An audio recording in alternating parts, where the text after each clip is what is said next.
लाख रुपया ऐसा कुछ बता। 30 लाख। आओ ठटरी के बरो ले आवे, हम तो फ्री में बता देता। 30 लाख के चैलेंज में फंस गए बागेश्वर बाबा। आर्या पार के इस चैलेंज में जब बागेश्वर बाबा को सामने लाया गया तो उन्होंने कुछ ऐसा किया जिसे सुनकर आपके रोंगटे खड़े हो जाएंगे।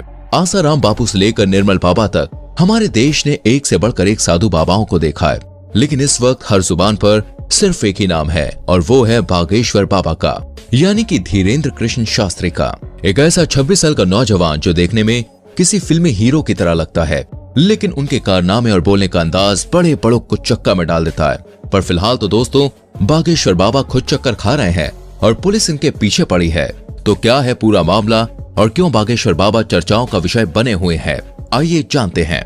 दोस्तों ये बात तो जगजाहिर है कि बागेश्वर बाबा जो लोगों की मन की बात जानकर उनकी समस्याओं का हल कर देते हैं और उसे पर्चे में लिख देते हैं, इसके चलते वो काफी ज्यादा ट्रेंड पर चल रहे हैं। इनकी वीडियोस हर रोज वायरल होती है और लोग इन्हें सुनना देखना पसंद करते हैं। लेकिन वो कहते हैं ना, मीठा ज्यादा हो तो चींटियां लगने ही लगती हैं, और ऐसा ही कुछ हाल बागेश्वर बाबा के साथ भी है। तभी तो अलग अलग क्षेत्रों से लोग इन्हें बदनाम करने के लिए सामने आ रहे हैं कि क्या ये बाबा लोग वास्तविक हैं? कुछ इन्हें खुला चैलेंज कर रहे हैं तो कुछ इनकी विद्या पर शक कर रहे हैं, फर्जी हैं, धोखेबाज हैं। अभी एक टीवी शो के दौरान माइंड रीड करने वाली सुहानी ने कहा कि धीरेन्द्र शास्त्री अगर हमारी तरह दिमाग पढ़ते हैं तो इसमें कोई बुराई नहीं है, लेकिन इस कला को भगवान की कृपा कहकर लोगों के बीच अंधविश्वास फैलाना ये बहुत गलत है। और बात यहीं पे खत्म नहीं होती है। महाराष्ट्र में अपने एक कार्यक्रम के दौरान जब धीरेन्द्र शास्त्री नागपुर पहुंचे तो वहां की कमेटी ने इनके ऊपर अंधविश्वास फैलाने का आरोप लगाया और खुलेआम ये चैलेंज किया कि आप जो जादू और चमत्कार लोगों के सामने अपने धाम में दिखाते हैं, वही चमत्कार आप हमारे सामने दिखाइए। अगर आप सही हुए तो आपको हम 30 लाख रुपए देंगे। अच्छा, लेकिन कमेटी वालों का कहना है कि धीरेन्द्र शास्त्री इस चैलेंज से इतना ज्यादा डर गए हैं कि वो वापस लौट गए। इसके बाद महाराष्ट्र की उस कमेटी के श्याम मानव ने धीरेन्द्र शास्त्री के खिलाफ पुलिस कार्रवाई की मांग की। धीरेन्द्र कृष्ण महाराज कंप्लेंट दी थी एसीपी नागपुर के और कहा कि पुलिस अगर कार्रवाई नहीं करेगी तो वो लोग आंदोलन करेंगे, क्योंकि महाराष्ट्र के कानून में अंधविश्वास फैलाना बहुत ही बड़ा जुर्म माना जाता है, जिसके तहत धीरेन्द्र शास्त्री को गिरफ्तार किया जाना चाहिए। धीरे धीरे महाराष्ट्र के नागपुर से निकली ये बात पूरे भारत में फैल गई, जिसके बारे में कई सारे लोग धीरेन्द्र शास्त्री से सवाल जवाब करने लगे, जिसके जवाब में बागेश्वर धाम सरकार ने कहा है कि हम बीच में कथा छोड़कर भागे ये बोलना बंद कर दें। हमारी कथा 7 दिन तक की ही थी कि डेट घोषित कर दी थी कि हम केवल 7 दिन की कथा करेंगे। लेकिन लोग विश्वास क्यों करेंगे? भारत में साधु महात्माओं की इज्जत का ऐसा फालूदा हुआ है कि चाहकर भी धीरेन्द्र शास्त्री पर विश्वास नहीं कर पा रहा था कोई।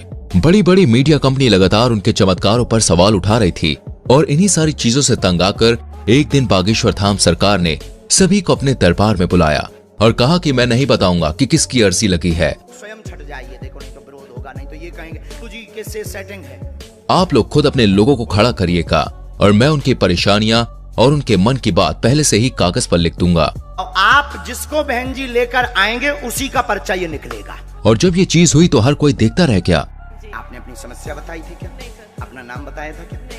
क्योंकि बागेश्वर धाम सरकार ने वाकई में सारी सच्चाई पहले से ही लिख रखी थी। बिल्कुल सही है, बिल्कुल सही। किसी को यहाँ बताया था? नहीं, मैंने ये सब कुछ देखने के बाद लोगों की बोलती बंद हो गई। लेकिन बागेश्वर धाम सरकार के ऊपर उठने वाले सवालों का सिलसिला अभी खत्म नहीं हुआ। इनकी कही हर एक बात को लोग विवाद बनाकर खड़ा कर देते हैं और ये बात सच भी है। आज बागेश्वर धाम सरकार इतना बड़ा नाम बन चुका है कि जो कोई भी इनका नाम लेता है वो खुद ही फेमस हो जाता है।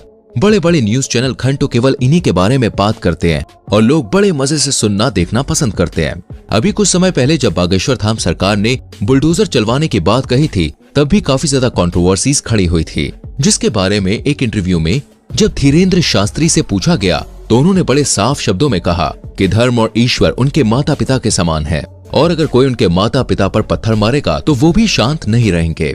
धीरेन्द्र शास्त्री की इन बातों से साफ जाहिर होता है कि वो लोगों के सामने किसी फिल्टर के साथ नहीं आते हैं, बल्कि जो अंदर से है वो बाहर से भी दिखाते हैं। तभी तो ये आए दिन विवादों में घिरे रहते हैं और कुछ लोग तो ये सोच कर ही हैरान है कि आखिर एक 26 साल का नौजवान शख्स इतना ज्यादा लोकप्रिय कैसे हो गया। कैसे करोड़ों लोग आज उसके भक्त हैं और उसके धाम पर लोगों की लंबी लाइन लगी रहती है। तो दोस्तों इसका सीधा सा जवाब है ईश्वर की कृपा। जी हाँ, वो कहते हैं ना, ऊपर वाला अगर किसी पर मेहरबान हो जाए तो मिट्टी भी सोने में बदल जाती है। और धीरेन्द्र शास्त्री तो खुद को बालाजी महाराज यानी कि हनुमान जी का सबसे बड़ा भक्त कहते हैं। मध्य प्रदेश के छोटे से गांव में जन्म लेने वाले धीरेन्द्र शास्त्री के दादाजी भी पूजा पाठ का काम करते थे और बागेश्वर धाम लगाते थे, लेकिन इनके दादाजी उतनी प्रसिद्धि प्राप्त नहीं कर पाए जितनी आज धीरेन्द्र शास्त्री ने कर रखी है। इनके पास कुछ ऐसी शक्तियां हैं जिनकी मदद से आज ये सामने मौजूद व्यक्ति के बिना बताए ही उनकी परेशानियों को समझ जाते हैं और उसे पर्चे में लिख देते हैं। बागेश्वर बाबा ये तक समझ जाते हैं कि सामने वाला सच कह रहा है या फिर नहीं। उनके द्वारा पर्चे में लिखा गया एक एक शब्द 100% सत्य होता है, जिसका सबसे बड़ा प्रमाण यह है कि आज तक इन्हें कोई भी झूठा साबित नहीं कर पाया है। मीडिया से लेकर पुलिस वालों तक लोगों ने इनके खिलाफ खूब बातें की, लेकिन उन बातों को साबित करने की हिम्मत आज तक किसी में नहीं हुई। असल में होता यह है कि जिस किसी भी शख्स की अर्जी को बालाजी सरकार स्वीकार कर लेते हैं, उस व्यक्ति को या तो उसके परिवार के किसी भी व्यक्ति को लगातार 2 दिन सपने में बंदर नजर आते हैं। और ये कोई कहीं सुनी बात नहीं है दोस्तों, बल्कि जितने भी लोग अर्जी लगाने आते हैं उन्होंने खुद इस बात को स्वीकार किया है। लेकिन अब मीडिया वाले कहाँ लोग कि भाई बात मानेंगे, उन्हें तो हर चीज का सबूत चाहिए होता है। इसलिए कई सारे मीडिया हाउस वाले बागेश्वर बाबा के दरबार में भक्त बनकर भीड़ में इकट्ठा हो जाते हैं ताकि देख सकें कि धाम के अंदर असल में होता क्या है। लेकिन चमत्कार देखिए, जब मीडिया वाले दरबार में आए तब बाबा उन्हें पहचान लेते हैं और उनके पोल सभी के सामने खोल कर रख देते हैं। ये सब कुछ देखने के बाद मीडिया वाले भी बाबा के सामने घुटने टेक देते हैं और चुपचाप वहां से 9-2-11 हो जाते हैं। ये चीज 1-2 नहीं बल्कि सैकड़ों बार बागेश्वर धाम सरकार के दरबार में हो चुकी है। बागेश्वर धाम एकमात्र ऐसा धाम है जिसने साइंस और टेक्नोलॉजी के भी होश उड़ा कर रख दिए हैं और लोग अभी भी सोचने पर मजबूर हैं कि आखिर ये सब कैसे हो सकता है, क्योंकि अगर धीरेन्द्र शास्त्री से पूछा जाए तो वो साफ कहते हैं कि ये सब कुछ उनके दादाजी और हनुमान जी की कृपा की बदौलत है। ईश्वर उन्हें शक्तियां देते हैं जिससे वो लोगों के मन की बात को समझ जाते हैं और उन्हें दूर कर पाते हैं। और ये सब कुछ अचानक से नहीं हुआ, बल्कि दोस्तों इन शक्तियों को प्राप्त करने के लिए धीरेन्द्र शास्त्री ने सालों तक हनुमान जी की तपस्या करी। 12 साल के उम्र से ही धीरेन्द्र शास्त्री बालाजी के ध्यान में लग गए और उनकी सेवा करने लगे, जबकि पूजा पाठ के कामों में वो बचपन से ही लगे रहते थे। आज ये उस स्तर पर पहुंच गए हैं जहां इन्हें हर लोगों के मन की बात को समझने में बिल्कुल भी समय नहीं लगता। ये जो कुछ भी कह देते हैं वो पत्थर की लकीर हो जाता है, जिसका सच होना तय है और इसका कई बार उदाहरण भी देखा जा चुका है। हालांकि अगर हम बागेश्वर धाम की बात करें तो दोस्तों इसका इतिहास बहुत पुराना है। लोगों की मान्यताओं के अनुसार बागेश्वर धाम मंदिर चंदेल कालीन युग का है। सन 1986 में ग्रामवासियों के द्वारा मंदिर का निर्माण किया गया था।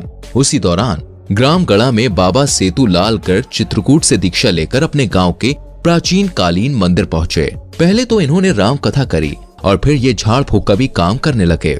लोगों के अंदर मौजूद बुरी शक्तियों को अपनी एक फटकार से ये भगा दिया करते। लोगों का कहना है कि जो कोई भी भूत प्रेत की शिकायत लेकर उनके दरबार में जाता था वो हमेशा हमेशा के लिए ठीक हो जाता था और इसी वजह से बागेश्वर धाम लोकप्रिय होता चला गया। और आज बागेश्वर धाम के प्रमुख कथावाचक धीरेन्द्र कृष्ण गर्ग, जो बहुत लंबे समय से झाड़ फूक और कथाएं कर रहे हैं, अब सोशल मीडिया के दौर में इनकी लोकप्रियता बहुत बढ़ रही है। तभी तो लोग इन्हें बागेश्वर महाराज के साथ साथ चमत्कारी महाराज के नाम से भी जानते हैं। वर्तमान समय में धीरेन्द्र कृष्ण सरकार मध्य प्रदेश में ही अपना दरबार लगाते हैं और लोगों की समस्याओं का समाधान करते हैं। बागेश्वर धाम महाराज ने बचपन से ही रामायण और महाभारत जैसे महाकाव्यों का अध्ययन किया था। अपने दादाजी के साथ पूजा पाठ करने के अलावा इन्होंने वृंदावन में भी काफी लंबा समय गुजारा है। साथ ही साथ उन्होंने अपनी प्रारंभिक पढ़ाई को भी पूरा किया है। इनका कथा बोलने का अंदाज काफी ज्यादा निराला है, जिसे सुनकर लोगों की आंखों से आंसू निकल आते हैं। लेकिन हर मंगलवार को लगने वाला दिव्य दरबार सबसे ज्यादा प्रसिद्ध है।